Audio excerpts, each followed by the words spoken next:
Social media এবং বিভিন্ন জায়গায় অনেকভাবে কথা ছড়িয়েছে, আসলে ওই রকম কিছু না। বাট যেহেতু বয়স হয়েছে বাবার এবং কাজের চাপটাও একটু বেশি ছিল, আমরা রোজাটা ভেঙে নামাজটা পড়তে যাই। মাগরিবের নামাজ শুরু করে দ্বিতীয় রাকাতে গিয়ে ওনার খুব সম্ভবত মাথার খুব জোরে ব্যথা করে উঠে আর কি। সেক্ষেত্রে তখন নামাজ ছেড়ে আমরা সবাই বাবাকে ধরি। ধরার পরে আমরা ডিসিশন নিয়ে আস্তে করে আমরা হসপিটালে নিয়ে আসি। আসতে চাচ্ছিলেন না, কিন্তু খুব প্রচণ্ড মাথা ব্যথার কমপ্লেন করছিলেন আর কি।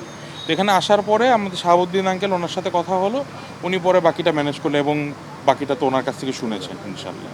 তো ওরকম মানে সোশ্যাল মিডিয়া এবং বিভিন্ন জায়গায় অনেকভাবে কথা ছড়িয়েছে, আসলে ওই রকম কিছু না। বাট যেহেতু বয়স হয়েছে বাবার এবং কাজের চাপটাও একটু বেশি ছিল, সাথে সাথে রোজা রেখে একটু স্ট্রেসের মধ্যে পড়ে গেছিলো আর কি।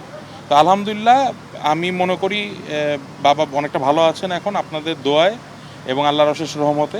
আপনার সবাই আমার বাবার জন্য দোয়া করবেন ইনশাআল্লাহ। জি, দেশবাসীর কাছে বাবা দোয়া আছে। বাবা বলেছে আমাকে, সার্জারির আগেও আমাকে জিজ্ঞেস করছিল আর কি যে কী অবস্থা। সব আমি বলছি তুমি চিন্তা করো না, তুমি আগে সুস্থ হয়ে উঠো, আমরা ইনশাআল্লাহ দেখব। সবাই তার জন্য দোয়া করবেন। জি, ইনশাআল্লাহ। জি, থ্যাংক ইউ।